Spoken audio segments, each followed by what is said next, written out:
Friends, अपन ने पिछली class में ऊष्मागतिकी ताप पैमाने की अपन ने कल्पना की थी, उसका डेरिवेशन किया था, उसकी दक्षता निकाली थी और यह भी बताया था कि ऊष्मागतिकी ताप पैमाना कहाँ किसे जाता है।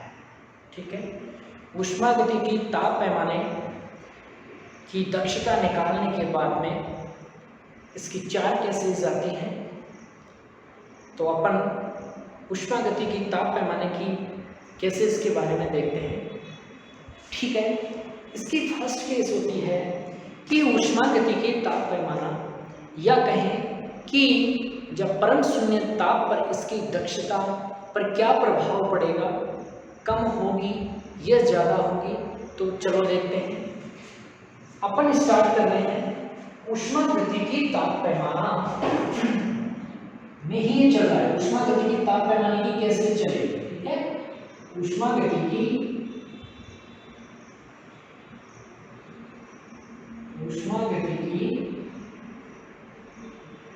ताप पैमाना, ठीक है। ऊष्मागतिकी ताप पैमाने की फर्स्ट केस की मैं बात कर रहा हूं और वह है परम शून्य ताप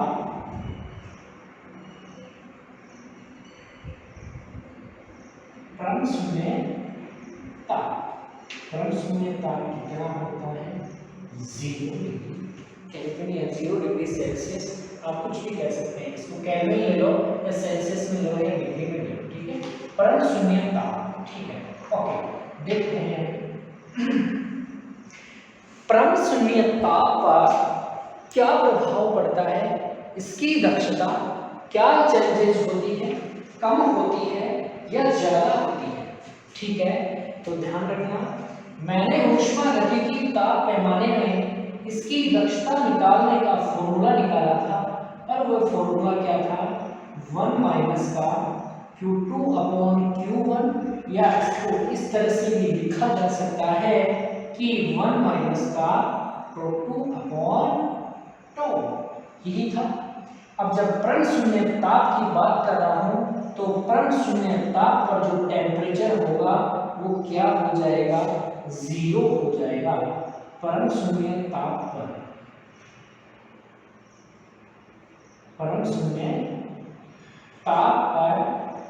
T टोटो इक्वल्स टू 0 हो जाएगा। जब यह 0 हो जाएगा तो इस इक्वेशन में भी क्या हो जाएगा, Q2 इक्वल्स टू 0। जब यहाँ पे यह 0 हो जाएगा तो पूरी इक्वेशन 0 हो जाएगी, और यहाँ पे यह 0 हो जाएगा तो पूरी इक्वेशन 0 हो जाएगी। बचेगा तो क्या बचेगा, 1 बचेगा। तो परम शून्य ताप पर इसकी दक्षता क्या होती है, 1 होती है, यानी कि इसकी दक्षता अधिकतम होती है। क्या होती है, अधिकतम होती है। अपन कह सकते हैं कि परम शून्य ताप पर इंजन की दक्षता अधिकतम होती है। जितनी उसको एनर्जी, जितनी उसको हीट दी जाती है, एनर्जी दी जाती है, जितनी उसको हीट देंगे, कुछ भी देंगे, तो वह पूरी की पूरी उसको वर्क में परिवर्तित कर देती है। यानी कि परम शून्य ताप पर इंजन की दक्षता क्या होती है, 100% या मैक्सिमम होती है। ठीक है, अब यदि फर्स्ट केस, छोटी छोटी केसेज है इसकी, ज़्यादा हार्ड है नहीं। ठीक है, पिछले वीडियो में ऐसे कुछ कंप्लेंट्स आई थी कि सर थोड़े बड़े लिखा करो, तो वही बड़े लिखने की मैं कोशिश कर रहा हूँ। ठीक है, ओके। अब बात आती है इसकी सेकंड केस की। सेकंड केस इसकी जो इंपॉर्टेंट केसेज में आती है वो इसके एक सेकंड केसेस में, वैसे आपकी बुक में एक अंश का आकार भी दे रखा है। ठीक है, ऊष्मागतिकी ताप पैमाने पर एक अंश का आकार भी आपको दे रखा है। वो आपको मैं सिर्फ 2 ही लाइनों में करवा दूंगा, उसमें सिर्फ एक फॉर्मूला काम आएगा उसका। जहां पे ये फॉर्मूला काम आएगा वहीं पे इस केस को मैं वहीं पे करवा दूंगा। ठीक है, तो इसकी जो सेकंड केसेस जो मेरे अकॉर्डिंग जो इंपॉर्टेंट है वो आती है ऊष्मागतिकी ताप पैमाने पर, ऊष्मागतिकी ताप पैमाने पर ऊष्मागतिकी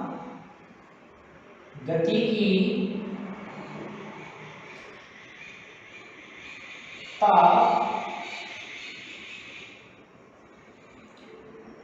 पैमाने पर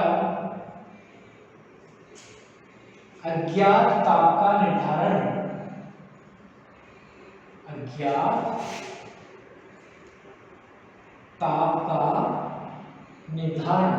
देखो फर्स्ट केस है सी परम शून्य ताप पर, सेकंड केस थी ऊष्मागतिकी ताप पैमाने पर एक अंश का आकार, ठीक है, वो मैं आपको बता दूंगा आगे, छोटा सा है, 2 लाइन, उसका एक फॉर्मूला अपने को काम में लेना है, वो फॉर्मूला अपने को यहाँ पे वो फॉर्मूला काम आ जाएगा, ठीक है, यहाँ पे नहीं आएगा तो आगे वाले इक्वेशन में आ जाएगा, लेकिन यहीं पे इसका फॉर्मूला अपन काम में ले लेंगे, ठीक है। अपन एक ऊष्मागतिकी ताप पैमाने पर किसी अननोन टेम्परेचर का अपन निर्धारण करते हैं, तो वो कैसे करते हैं, किस प्रकार करते हैं, आप लोग देखिएगा, ठीक है। मैंने कहा कि यहाँ पे इसका निर्धारण करने के लिए कार्नोट इंजन की कल्पना करते हैं। अज्ञात ताप का निर्धारण करने के लिए कार्नोट इंजन की कल्पना की जाती है, और इस कार्नोट इंजन की कल्पना में पानी के क्वथनांक और हिमांक के मध्य कार्य करवाया जाता है। अब ध्यान रखना, यहाँ पे 2 चीज आई है, पानी का क्वथनांक, ध्यान रखना, जल का क्वथनांक या पानी का क्वथनांक, जो भी, ये ध्यान रखना, यहाँ पे ये चीज आपको याद रखना है, मैं जो भी लिख रहा हूँ जल का क्वथनांक को लिख रहा हूँ मैं, जो मेन चीज यहाँ पे आएगी जल का क्वथनांक, जल का क्वथनांक, जल का क्वथनांक नाम आते ही आपको लिखना है टो एस, ठीक है, जल के क्वथनांक का नाम आते ही आपको टो एस लिखना है, और जल का हिमांक का नाम आते ही, यानी कि फ्रीजिंग पॉइंट हिमांक को नाम आते ही आपको टो आई से लिखना है, ठीक है। जहां पे इस टॉपिक में जहां पे भी जल का क्वथनांक मैं बोलूंगा वहां पे आपको टो एस से लिखना है, और जल का हिमांक को, क्वथनांक को बॉइलिंग पॉइंट भी बोला जाता है, ठीक है ना, जिस ताप पर के द्रव पदार्थ उबलता है उसको क्या कहा जाता है, क्वथनांक कहा जाता है। तो बॉइलिंग पॉइंट, वाटर का बॉइलिंग पॉइंट टो एस, और जो वाटर का जो फ्रीजिंग पॉइंट उसको किससे रिप्रेजेंट करेंगे, टी आई से रिप्रेजेंट करेंगे, और एक कार्नोट इंजन की कल्पना करते हैं जो कि इन दोनों तापों के मध्य यह कार्य करता है, जल के क्वथनांक के और हिमांक के मध्य जब कार्य करवाया जाता है तो क्या होगा कि इंजन टो एस ताप पर, क्या इंजन टो एस ताप पर क्यू एस ऊष्मा ग्रहण करता है, इंजन टो एस ताप पर क्यू एस ऊष्मा ग्रहण करता है, तथा टो आई ताप पर क्यू आई ऊष्मा निष्कासित करता है, क्या करता है, निष्कासित करता है, कि इंजन टो एस ताप पर क्यू एस ऊष्मा ग्रहण करता है, तथा टो आई ताप पर यह क्यू आई ऊष्मा का जब निष्कासित करता है तो अपन इसको निम्न प्रकार से लिखा जा सकता है। और किस प्रकार से लिख सकते हैं, ये देखो मैं लिख सकता हूं यहाँ पे कि टो एस अपॉन टो आई को लिख सकता हूं मैं क्यू एस अपॉन क्यू आई के इक्वल टू लिखा जा सकता है, यानी कि जब इंजन टो एस ताप पर क्यू एस ऊष्मा को अवशोषित करता है या क्यू एस ऊष्मा ग्रहण करता है, तथा टो आई ताप पर क्यू आई ऊष्मा निष्कासित करता है, तो इसको निम्न प्रकार से लिखा जा सकता है, और लिख सकते हैं T S upon T I equals to Q S upon Q I. अब देखो स्टूडेंट्स, एक उत्क्रमणीय इंजन होता है, एक उत्क्रमणीय इंजन के जो स्रोत व सिंक के ताप के मध्य या स्रोत व सिंक के जो तापांतर के मध्य जो तापांतर होता है, स्रोत व सिंक के तापों के जो मध्य तापांतर होता है, वह तापांतर क्या होता है, 1 डिग्री के इक्वल टू होता है। तो यहाँ पे जब 1 डिग्री के इक्वल टू होता है तो इस इक्वेशन को मैं लिख सकता हूँ टो एस माइनस का T S upon T I minus का 1 equal to Q S upon Q I minus का 1, राइट। ठीक है, यहाँ से हमें अज्ञात ताप का निर्धारण करना है। तो अज्ञात ताप का निर्धारण करने के लिए जल के जो वाटर के हिमांक को मैं वैल्यू निकालता हूँ। तो हिमांक की वैल्यू यहाँ पे टो आई से प्रदर्शित किया था। तो इस टो आई की वैल्यू निकालने के लिए हमें क्या करना है, यहाँ से मैं लघुत्तम लेता हूँ। तो इस इक्वेशन को मैं लिख सकता हूँ कि टो एस माइनस का टो आई अपॉन टो आई लिख सकता हूँ इक्वल टू, इस इक्वेशन को भी लिख सकता हूँ क्यू एस माइनस का क्यू आई अपॉन क्यू आई लिखा जा सकता है। मुझे वैल्यू निकालनी है फ्रिंजिंग पॉइंट की, वाटर के फ्रिंजिंग पॉइंट की। तो वाटर के फ्रिंजिंग पॉइंट यहाँ पे रिप्रेजेंट कर रहा है टो आई, तो टो आई की वैल्यू मैं निकाल सकता हूँ टो एस। इस चीज को यहाँ पे जो टो एस माइनस के टो आई है उसको यहीं पे रहने देता हूँ। इस टो आई को मैं उधर भेज देता हूँ, इसको इधर भेज देता हूँ और क्यू आई को इससे मल्टीप्लाई कर देता हूँ। तो ध्यान रखना टो आई को मैंने उधर भेजा, अपॉन क्या है यहाँ पे क्यू आई, ये वाली चीज, ठीक है। इसको मैं इस यहाँ पे लेके आ रहा हूँ। तो टो एस माइनस का T I upon Q S minus का क्या बनेगा क्यू आई। मुझे वैल्यू निकालनी है फ्रिंजिंग पॉइंट की और टो आई की। तो इस क्यू आई को भी मैं भेज देता हूँ ऊपर। तो टो आई इक्वल्स टू बनेगा टो एस माइनस का टो आई मल्टीप्लाई में चला जाएगा ऊपर क्यू आई अपॉन ये हो जाएगा क्यू एस माइनस का क्यू आई, राइट। इसको कहा मैंने इक्वेशन नंबर फर्स्ट, ठीक है। यहाँ तक बिल्कुल इजी है, कोई दिक्कत नहीं है, बिल्कुल इजी कैलकुलेशन है इसकी। अब आगे याद करते हैं कि यदि इंजन का ताप, यदि इंजन का ताप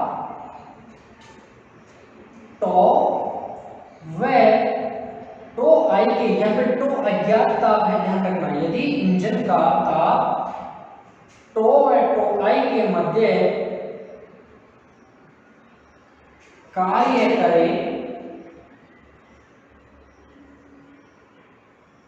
करे तो देखो, यदि इंजन का ताप टो व टो आई के मध्य कार्य करता है तो क्या होगा कि जब टो से यहाँ पे चाहे तो आप लिख सकते हो ये अज्ञात ताप, ठीक है ना। यहाँ पे आप लिख लेना, आप ऐसा लिख लेना यहाँ पे, यदि इंजन का अज्ञात ताप,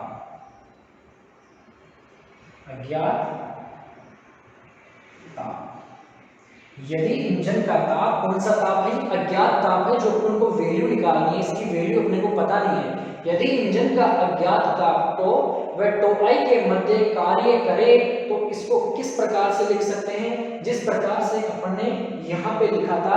अज्ञात ताप टो पर वह क्यू ऊष्मा को ग्रहण करता है, वह टो आई को वह क्यू आई के रूप में निष्कासित कर देता है। तो निम्न प्रकार से लिखा जा सकता है, इसको लिख सकते हैं T upon T I equals to लिख सकते हैं क्यू अपॉन क्यू आई के द्वारा इसको लिखा जा सकता है। जब इस प्रकार से लिख सकते हैं तो अपने को वैल्यू निकालनी है, अज्ञात ताप की वैल्यू निकालनी है। और अज्ञात ताप यहाँ पे क्या है, टो दिया हुआ है, इस टो की वैल्यू निकालते हैं। तो इसको इस प्रकार से भी लिख सकते हैं कि टो इक्वल्स टू बच जाएगा क्यू टो आई अपॉन क्या बच जाएगा क्यू आई बच जाएगा, ठीक है। अब इसको दिया हमने इक्वेशन नंबर 2। राइट। ओके, अब कुछ नहीं, इक्वेशन नंबर 1 से वैल्यू पुट करेंगे इक्वेशन नंबर 2 में। इक्वेशन नंबर 1 है तो आई की वैल्यू ये है, और इक्वेशन नंबर 2 में यहाँ से वैल्यू पुट करते हैं। तो ध्यान रखना कि अज्ञात ताप T equals to Q as it is. तो आई की वैल्यू है यहाँ से टो एस माइनस का टो आई क्यू आई बटे वे क्यू एस माइनस का क्यू आई, और अपने इस फॉर्मूले का ये दिया हुआ है क्यू आई, इससे यह कट जाएगा। फाइनली अपने पास क्या बचेगा, क्यू टो एस माइनस का टो आई अपॉन यह बचेगा क्यू एस माइनस का क्यू आई बचेगा। ध्यान रखना स्टूडेंट्स, यहाँ पे टो एस व टो आई होते हैं वह जल के क्वथनांक व हिमांक को प्रदर्शित करते हैं, और जल के क्वथनांक और हिमांक के मध्य का जो अंतर होता है, ध्यान रखना जल के क्वथनांक और जो हिमांक के मध्य का जो अंतर होता है वो होता है 100 के इक्वल टू होता है। तो यहाँ से जब वैल्यू यहाँ पे पुट करता हूँ, और ये 100 के बराबर में कैसे होता है यह भी मैं आपको बताऊंगा। तो पहले तो सबसे पहले यहाँ पे वैल्यू पुट करते हैं। तो टो इक्वल्स टू होगा, यहाँ पे 100 पुट करता हूँ, 100 Q equals to Q S minus का क्यू आई आएगा। यह टो की फॉर्मूला उष्मागतिकी ताप पैमाने में अज्ञात ताप के निर्धारण को ज्ञात कराने का formula T equals to 100 Q S minus का क्यू आई होता है। इस फॉर्मूले की सहायता से अपन अज्ञात ताप का निर्धारण किया जा सकता है। अगर हम बात करते हैं इसके बारे में थोड़ा समझ लीजिए। यह इसका सेकंड पॉइंट है, इसमें आपको सिर्फ 2 ही चीजों का ध्यान रखनी है। ध्यान रखना, मैं जो 2 लाइन बोलूंगा उन 2 लाइनों को सिर्फ आपको याद करना है। 2 लाइनें बहुत ही इंपॉर्टेंट है, इसी से आपके ऊष्मागतिकी ताप पैमाने की जो एक सेकंड केस है, और वो सेकंड केस है कि ऊष्मागतिकी ताप पैमाने में एक अंश का ताप ज्ञात करना, एक अंश का आकार ज्ञात करना, एक अंश की साइज ज्ञात करना, वो अपन यहाँ पे निकालेंगे। और वो कैसे होता है, इधर देखना कि यदि किसी इंजन के द्वारा किया गया कार्य, क्या ध्यान से सुना, मैं फर्स्ट लाइन बोल रहा हूं, यदि किसी इंजन के द्वारा किया गया कार्य, क्या यदि किसी इंजन के द्वारा किया गया कार्य जल के क्वथनांक व हिमांक बिंदु, क्या यदि किसी इंजन के द्वारा किया गया कार्य जल के क्वथनांक व हिमांक बिंदुओं के बीच कार्नो इंजन के द्वारा किया गया कार्य, यदि मैं दोबारा से बोल रहा हूं, यदि किसी उत्क्रमणीय इंजन के द्वारा किया गया कार्य जल के हिमांक व क्वथनांक बिंदुओं के बीच किया गया कार्य का 1/100 भाग होता है। कितना होता है, 1/100 भाग होता है, 100वां भाग होता है। क्या किस किस के मध्य में होता है, उत्क्रमणीय इंजन के द्वारा किया गया कार्य, ठीक है, उत्क्रमणीय इंजन के द्वारा किया गया कार्य जल के क्वथनांक व हिमांक बिंदुओं के मध्य किए गए कार्य का 1/100वां भाग होता है। सबसे पहली लाइन, ठीक है। सेकंड लाइन जो होगी वह होगी कि उत्क्रमणीय इंजन के ऊष्मा स्रोत व सिंक, ऊष्मा स्रोत व सिंक, ऊष्मा स्रोत व सिंक के ताप, ठीक है, ऊष्मा स्रोत व सिंक के तापों के तापांतर होता है, कितना होता है, तापांतर 1 डिग्री के बराबर होता है। किसके बराबर होता है, 1 डिग्री के बराबर होता है। बस ये 2 लाइन आपको याद करनी है कि पहली कौन सी है, यदि किसी उत्क्रमणीय इंजन के द्वारा किया गया कार्य, क्या इंजन किसी उत्क्रमणीय इंजन के द्वारा किया गया कार्य जल के क्वथनांक और हिमांक के मध्य कार्नो इंजन के द्वारा किए गए कार्य का 1/100वां भाग होता है। ठीक है, सेकेंड लाइन है, इसमें बहुत इंपॉर्टेंट है जल के क्वथनांक और हिमांक का, बस ठीक है वो काम आएगा अभी। और सेकेंड लाइन है कि उत्क्रमणीय इंजन के ऊष्मा स्रोत व सिंक के तापों के मध्य जो तापांतर होता है वह तापांतर 1 डिग्री के बराबर होता है। तो इन दोनों की डेफिनेशन से मैं लिख सकता हूं कि जल के क्वथनांक और हिमांक बिंदु के किया गया कार्य का 1/100वां भाग होता है। कौन सा? 1/100वां भाग होता है।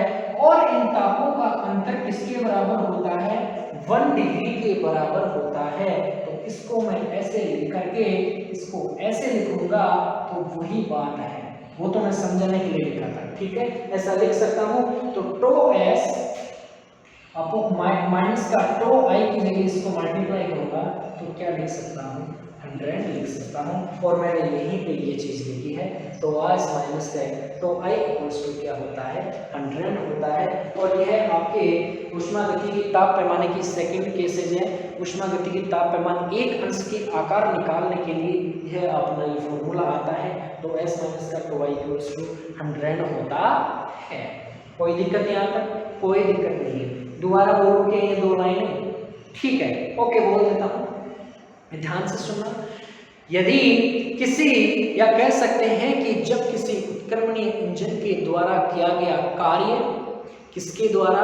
उत्क्रमणीय इंजन के द्वारा किया गया कार्य जल के क्वथनांक तथा हिमांक बिंदुओं के मध्य कार्नो इंजन के द्वारा किए गए कार्य का 1/100वां भाग होता है। पहली लाइन। सेकंड लाइन है, उत्क्रमणीय इंजन के ऊष्मा स्रोत तथा सिंक के तापों के मध्य तापांतर 1 डिग्री के बराबर होता है। तो मैंने इसी दोनों की डेफिनेशन से ये मैंने चीज लिखी है। तो टो एस माइनस का टो आई इक्वल्स टू क्या आएगा? 100 आएगा। ओके, यहाँ तक किसी को कोई दिक्कत नहीं है। इस फॉर्मूले की सहायता से अपन अज्ञात ताप का निर्धारण कर सकते हैं। ऊष्मागति की ताप पैमाने के अज्ञात ताप का निर्धारण ज्ञात करने के लिए इक्वेशन नंबर 3 काम में ली जाती है। ओके, ठीक है। आगे इसकी लास्ट एंड फाइनल जो केस आती है वो आती है इसमें समानता। समानता किन के बीच में आती है? वो आती है ऊष्मागतिकी ताप पैमाने और आदर्श गैस ताप पैमाने, या कह सकते हैं कि गैस ताप पैमाने के मध्य इसकी समानता क्या क्या भिन्नता होती है या समानता होती है। दोनों की वैल्यू क्या बराबर आती है? दोनों की वैल्यू क्या समान होती है या अलग अलग होती है? इसकी अपन यहाँ पे जांच करते हैं, देखते हैं। ओके, नेक्स्ट पॉइंट है ऊष्मागतिकी ताप पैमाना और गैस ताप पैमाने के मध्य समानता। ठीक है, देखो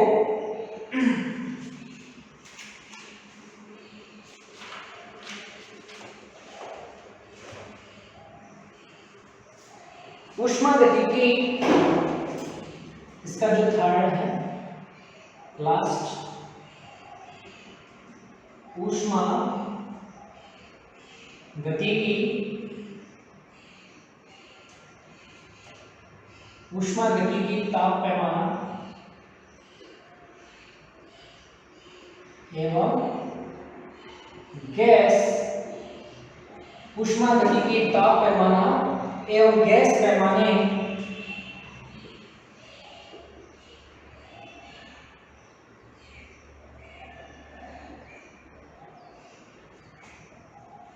गैस पैमाने की तुल्यता भिन्नता क्या क्या है। ओके, यह आपकी लास्ट केसेस है। ऊष्मागतिकी ताप पैमाने और गैस ताप पैमाने की तुल्यता निकालेंगे किस बात से दोनों ये समान होते हैं कि नहीं होते हैं। इनके निकालने के लिए मैंने माना कि यदि उत्क्रमणीय कार्नो इंजन व सिंक के ताप क्या, कि यदि उत्क्रमणीय कार्नो इंजन यदि उत्क्रमणीय कार्नोट इंजन के ऊष्मा व सिंक के ताप क्या कि यदि उत्क्रमणीय कार्नोट इंजन के ऊष्मा व सिंक के ताप TS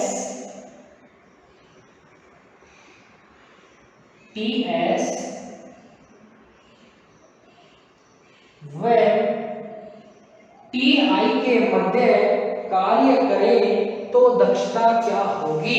देखते हैं, यदि उत्क्रमणीय कार्नोट इंजन के ऊष्मा स्रोत व सिंक के ताप तो S व TI के मध्य कार्य करे तो दक्षता होगी। दक्षता को रिप्रेजेंट करते हैं नीटा से। नीटा इक्वल्स टू होगी 1 माइनस का TI अपॉन क्या होगी TS ऊष्मा स्रोत व सिंक के तापों के मध्य अगर तो S व तो I के मध्य कार्य करे तो दक्षता होगी 1 माइनस का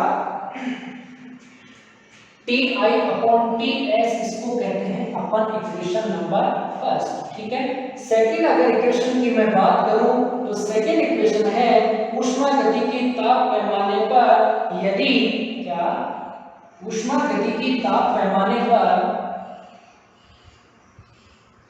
ऊष्मागतिकी ताप पैमाने पर क्या यदि ऊष्मागतिकी ताप पैमाने पर यदि तापों का मान ताप पैमाने पर तापों का मान तो S व तो I हो, यदि ऊष्मागतिकी ताप पैमाने ताप ऐसा लिखो आप इसको ताप तो S व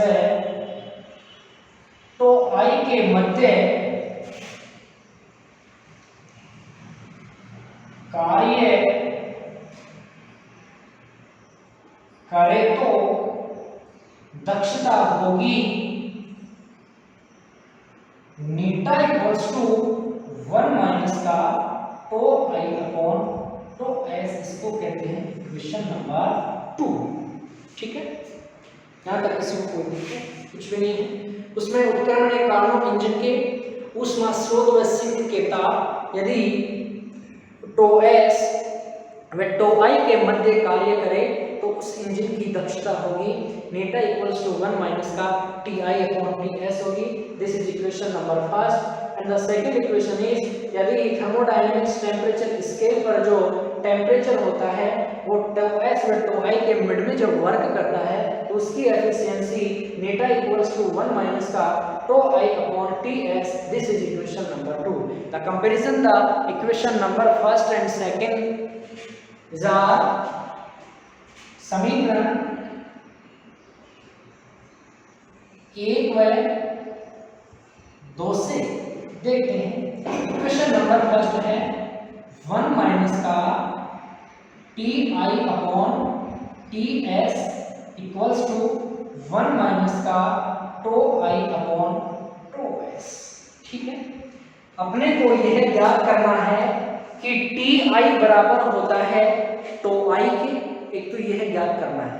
ठीक है, यदि अपने को निकालना है कि जब TI बराबर हो तो I के और यदि TS बराबर हो तो S के, यदि ये दोनों के समान होते हैं तो अपन कह सकते हैं कि ऊष्मागतिकी ताप पैमाना और गैस ताप पैमाने दोनों एक दूसरे के समान होते हैं। ठीक है, तो निकालते हैं। अगर ये समान नहीं आते हैं तो अपन कह देंगे कि ऊष्मागतिकी ताप पैमाना और गैस ताप पैमाने में समानता नहीं पाई जाती है, इनमें भिन्नता पाई जाती है, अलग अलग होते हैं। तो यह वैल्यू निकालने के लिए सबसे पहले अपन क्या करते हैं, इन दोनों इक्वेशन का मैं क्या ले रहा हूँ, ध्यान रखना, लघुत्तम लेके सॉल्व कर रहा हूँ, तो ये हो जाएगा ts माइनस का ti बटे में क्या हो जाएगा ts, राइट। इसको सोल्व करता हूँ, टो s माइनस का टो i बटे में क्या हो जाएगा टो s। और आप लोग जानते हैं कि एक बिंदु के अंश का आकार निकालने के लिए टो s माइनस के टो i इक्वल्स टू क्या होता है 100 होता है। जब यह 100 होता है तो ts माइनस का ti भी क्या होगा 100 होगा, ठीक है। जब ये दोनों 100 होंगे तो अपने पास क्या आएंगे, तो 100 बटे में ts इक्वल्स टू 100 बटे में टो s, राइट, ठीक है। अब अपन क्या करते हैं, इतना करने के बाद में अपन ये काम और कर सकते हैं, इनमें देखते हैं बराबर ये टो s बराबर ts, ठीक है, कोई बात नहीं। यहां से देखना क्या होगा, ठीक है। आगे देखते हैं, इतना करने के बाद में अपन क्या करते हैं कि ये दोनों पुनः इक्वेशन नंबर, इसको मैं ले लेता हूं इक्वेशन नंबर 3, इक्वेशन नंबर 3। और ये आप कह सकते हैं कि ये इससे ये कट जाएगा, तो 1/2s बराबर क्या होगा 1/ts, तो ये दोनों बराबर हो जाएंगे इससे, ठीक है। चलो आगे देख लेते हैं, कोई दिक्कत नहीं। इक्वेशन नंबर 3 पुनः इक्वेशन नंबर 1 और 2 से, ठीक है। देखते हैं, इधर देखो आप, जब ये दोनों शो हो जाएंगे तो यहाँ पे ये दोनों एक दूसरे के क्या हो जाएंगे इक्वल टू हो जाएंगे, ठीक है। तो ये इक्वेशन बन जाएगी ts इक्वल्स टू क्या हो जाएगा टो s हो जाएगा। ध्यान रखना स्टूडेंट्स, यहाँ से 100 से 100 कट जाएगा, 1/ts 1/2s, इसको अपन लिख सकते हैं ts माइनस का टो s लिखा जा सकता है। पुनः इक्वेशन नंबर, पुनः इक्वेशन नंबर 1 और 2 से, पुनः equation number first and equation number second से देखते हैं। Equation number first and second से 1 माइनस का टी आई अपॉन क्या है ts इक्वल्स टू 1 माइनस का टो आई अपॉन क्या है टो s, ठीक है। यहां से देखो, यहां से मैंने ये काटा, यहां से ये काटा, टी आई अपॉन क्या बच गया ts equals to T I upon क्या बचा टो s, राइट। अब मुझे क्या निकालना है स्टूडेंट्स, अभी ये देखना कि इक्वेशन नंबर 3 से जहां पे ts है वहां मैं क्या लिख सकता हूं टो s, और जहां पे टो s है उसकी जगह मैं क्या लिख सकता हूं ts लिखा जा सकता है, दिख रहा है आपको। अतः मैं लिख सकता हूं कि इक्वेशन नंबर इसमें जहां पे टो s है वहां पे ts लिख सकता हूं, और ts की जगह टो s लिख देता हूं, तो ये बन जाएगा ti upon T s equals to T i upon T s। ये दोनों कैंसिल आउट हो जाएंगे और बचेगा क्या ts बराबर ti, यानी कि यह ts भी बराबर होता है और टो s भी बराबर होता है। तो अपन कह सकते हैं कि ऊष्मागतिकी ताप पैमाना और गैस ताप पैमाने में तुलना करने पर दोनों बराबर होते हैं, समान होते हैं। यही था आज का टॉपिक, यहीं पे आपकी क्लास एंड होती है। Thank you.